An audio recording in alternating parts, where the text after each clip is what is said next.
Nasa straight gap o racing mode itong NCY torque drive natin ngayon. Try naman natin ilagay sa curved gap or touring mode. Tingnan natin kung kamusta yung takbo.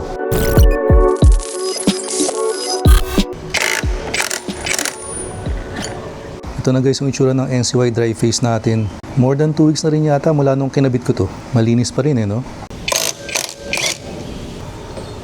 Ito naman yung clutch housing, malinis pa rin. Usually dapat marami ka na makikitang alikabok dyan pero dito sobrang linis pa rin.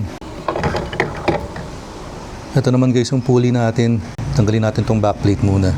Straight 14 grams pala yung bola na gamit natin dito. And pansin ko lang dito sa bola, kumakapit yung Teflon coating. Check natin yung mga rampa nitong pulley. So ayun, medyo nakakayod na or natatanggal yung Teflon coating dito sa ginagalawan ng bola. Hindi siguro talaga may iwasan yan since yun gumagalaw yung or dyan dumadaan tong bola. Ganyan yung movement yan. Compare din pala natin tong NCY natin na bola dito sa JVT. So dito sa NCY parang copper na yung loob no? Tapos may allowance dito sa dulo para hindi kumayad tong inner part sa pulley mo. Dito naman sa JVT, halos agad na dito So pag naupod tong part na to, baka sumayad na tong bakal na nasa gitna. Ito guys, side by side. Ito naman guys yung racing clutch natin. Pag ito yung gamit nyo, kapartner yung NCY bell, panigurado wala kayong kahit anong dragging na mararamdaman. Sana kita sa camera pero may mga copper dust na rin yan. Yung guys yung mga kumikinang-kinang na yan. Ito naman yung NCY center spring natin, 1,200 RPM. And may napanood rin pala ako na reverse daw tong ikot nitong NCY na center spring. So apparently mas maganda raw pag ganun. Ito yung gamit ko before na TSMP. Reverse nga yung spring nitong NCY. Ito naman yung stock tsaka TSMP. Tingnan nyo, pareho ng ikot. Dito na tayo sa main event. Itong forged aluminum na racing torque drive. Talagang napakagaan Buksan pala muna natin tong stock torque drive. Tingnan nyo guys yung gap dito. Kung mapapansin nyo naka-curve na yan. Ayun Which is okay naman yung for touring. Kumbaga chill ride ka and matipid sa gas. Tingnan nyo naman to sa NCY. So kung mapapansin nyo, nasa straight gap yung sa atin dito sa NCY. Yun yung kung nasan tong pin. Pero meron din tayong curved gap dito. Yan guys. Kaya maganda dito, para ka may dalawang torque drive. Kung gusto mo ng racing mode, lagay mo dito sa straight gap. Kung gusto mo naman chill ride lang, touring, tipid sa gas, lagay mo dito sa curved gap. So ang gagawin natin guys, ililipat lang natin tong pin galing dito sa straight gap. Ililipat natin dito sa curved. Gamitin nyo lang ng long nose. Meron palang parang washer yan. Make sure lang na hindi matanggal. Tapos ililipat lang natin sa curved. Update lang guys. Kanina ko pa tinatry ipasok dito sa dito sa curved. Ayaw pumasok Parang iba yung sukat. Ito guys yung butas ng straight. Ito naman yung butas ng curved. Parang hindi magkasukat Mas malaki yung butas nitong sa straight. Dito madaling ipasok Pasok agad. Pag dito sa curved, hindi talaga kasya. Kita nga guys, magkaiba ng sukat ng butas. Mas maliit yung sa curved kaysa dito sa straight gap. Dinoble check ko rin yung kahon ngayon kasi naisip ko baka merong pin para dito sa curved. Pero wala namang extra. So sayang, mukhang sport mode pa rin tayo. Hindi natin matetesting tong curved gap. I-message ko muna si NCY mamaya. Tanong ko kung ano yung pwede natin gawin dito. Pero sa ngayon, sport mode pa rin tayo. Yan, straight, straight, straight gap. Tara guys, balik na muna natin to. Since hindi natin matetesting yung curved gap dun sa torque drive, maglagay na lang tayo ng torsion controller para mayroon pa rin bago sa setup natin. So guys, sa mga hindi nakakaalam, ang ginagawa nitong torsion controller, ina-avoid niyang mapilipit tong center spring. Teka lang guys, kabit ko lang to. Yan guys, nakabit na natin. Dito natin sa torque drive side nilagay yung torsion controller. Tara guys, balik na natin lahat. Excited na akong matesting to na merong torsion controller. Okay na guys, nabalik na natin lahat. Palapatin na lang natin tong belt. Parang may maingay ako naririnig Dito galing medyo maingay. Yung torsion controller kaya yun. Try ko muna siguro tanggalin. Alright guys, take 2. Tinanggal ko muna yung torsion controller. Ayun guys, tahimik na ulit. Tama yung hinala ko, yung torsion controller na. Ito yung may sala. Baka hindi compatible sa NCY torque drive. Ang ingay kanina nung meron ito Pero ngayon guys, okay na ulit yung tunog. And tingnan nyo guys yung play ng belt. Walang kapag-pag-pag-pag, Tara, sama kayo. I-ride muna natin to. Tara guys, quick ride muna. Kapit lang muna natin tong Ayochi BX.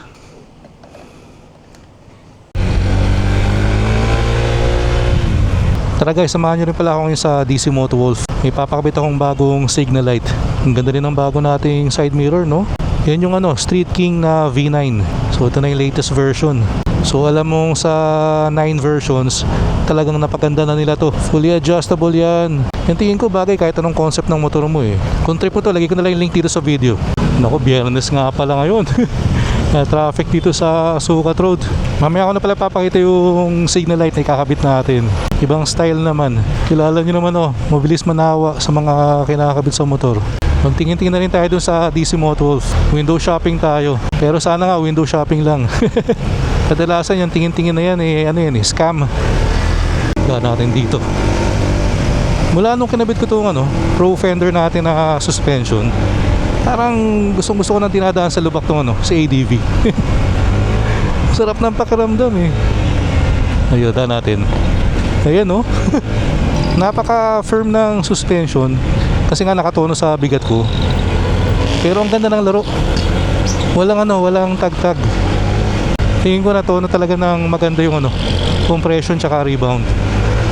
Nung stock pa kasi minsan depende sa lubak Tapos kung mabilis ka, minsan may maririnig kang kaldag eh. Dito sa Pro Fender, kahit anong lubak ang daanan mo, walang kaldag. Alright, malapit na tayo sa DC Moto Wolf. Tagal ko rin hindi napasyal dito eh. So wala naman tayong pinapakabit recently. Kadalasan nagdi-DIY tayo. Kaya nga lang, di ako marunong magkabit ng signal light. Hindi pa ako marunong magbaklas nung fairing sa harapan. Kaya pagawa muna natin. Baka may mabali lang akong clip eh. Alright, so we are here. DC Moto Wolf. Yun, walang tao.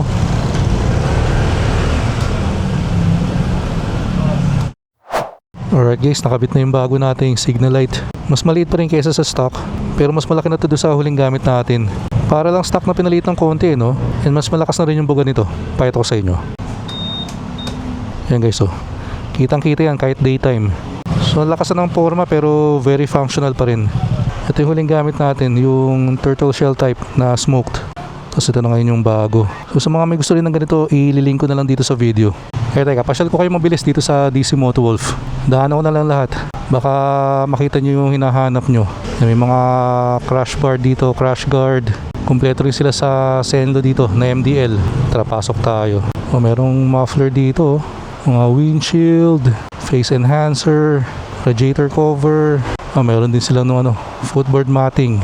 Ito yung magandang windshield eh. Nakikita ko to lagi eh. Kaso hindi ako sure kung bagay sa setup ko. Yung mga MDL pa dito, aux light.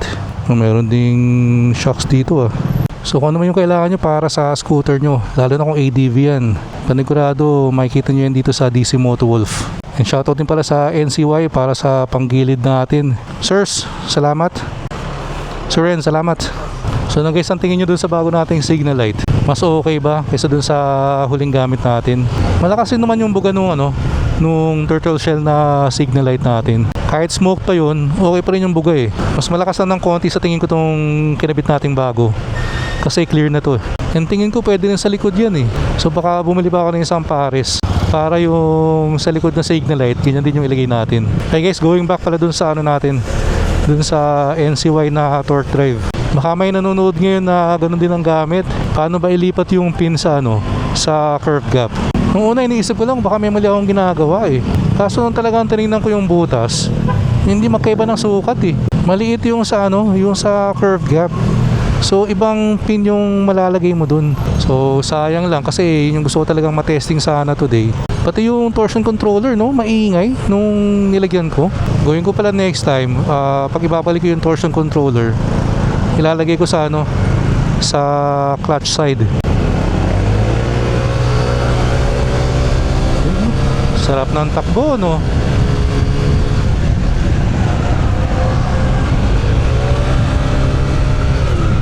Walang lubak-lubak, naka Pro Fender tayo.